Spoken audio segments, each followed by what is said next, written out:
ایک اور جو میں نے اچھی بات شروع میں بیان کی تھی وہ یہ تھی کہ air chief marshal Zaheer Babar Sidhu کی خدمات مدت ملازمت کے بعد بھی جاری رکھنے کا فیصلہ کیا گیا. یہ ایکسٹینڈ کی گئی ہیں ان کی سروسز اور بلا شبہ اس کی بہت ضرورت تھی. جس طریقے سے انہوں نے اپنے ٹروپس کو مارشل کیا, جس طریقے سے ہمارے ایئر کرافٹ نے کہاں 42 کہاں 75 اور جس طریقے سے اپنی ایئر ڈومیننس انڈیا پر اسرٹ کی کہ اس کے بعد ان کے ایئر کرافٹ 300 کلومیٹر دور تھے. یہ بات صحیح ہے کہ ایواکس نے اپنا رول پلے کیا, J-10C چائنیز ایئر کرافٹ تھا, لیکن اس کے ساتھ ساتھ تھا تو under the command of Zaheer Ahmed Babar Sidhu. تو یہ بڑی اچیومنٹ ہے. عفنان صاحب, یور کامنٹس آن دیٹ.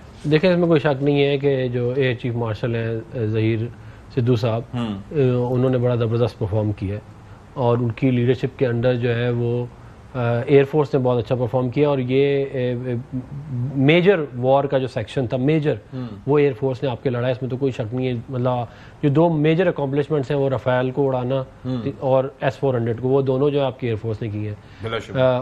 تو اس مطلب کہ ان کا بہت کریٹیکل تھا. اور پھر یہ دیکھیں کہ جو سسٹم سارے کے سارے جو انہوں نے ڈیولپ کیے, میرے ماموں بھی ایئر فورس میں ہوتے تھے, ابھی بھی ریٹائر ہوئے ہیں, میں ان سے پوچھ رہا تھا, وہ کہتے ہیں ہم نے الیکٹرانک وارفیئر کا جو ڈویژن تھا 606 بڑا بیر میں وہ 1966 میں شروع کیا تھا, یعنی کہ آج سے کتنے 60 سال پہلے. نہیں, اور جو سائبر وارفیئر کمانڈ میں یہ کہہ رہا ہوں نا, جس طریقے سے ایکٹیو کرنا, سائبر وارفیئر تھا, سگنل انٹیلیجنس تھا, الیکٹرانک وارفیئر تھا, آپ کی جو C4I ہے.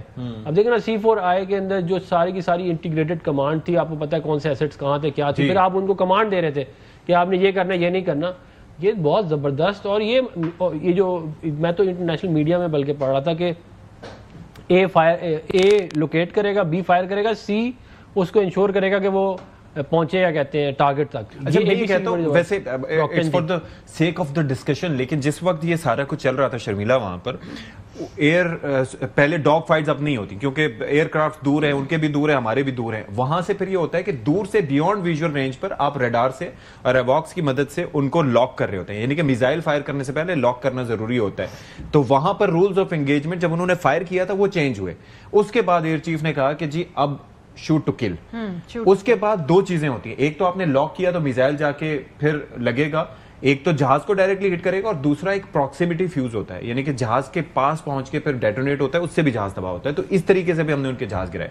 تو یور تھاٹس کہ کس طریقے سے یہ کنٹینوئنس ضروری تھی کہ ان کی جس طریقے سے انہوں نے فضائیہ کو متحرک کیا, جس طریقے سے کم ایسٹس ہونے کے باوجود ان کی بھرپور ڈپلائمنٹ کی, کہ ہمارے 4 جہاز ہیں تو ان کے 8-8 10-10 جہاز آ رہے ہیں, تو کمال ویسے انہوں نے کام کیا. I think میں آپ کے پروگرام میں اس دن بھی میں نے یہ بات کی تھی کہ I just say one thing کہ the skies above Pakistan are guarded by the finest Pakistan Air Defense. مطلب you know there is no way ہمارے جو ایئر ڈیفنس کے جو پائلٹس ہیں, جس طریقے سے جس پریسیجن کے ساتھ انہوں نے کام کیا, اٹ از انبلیویبل.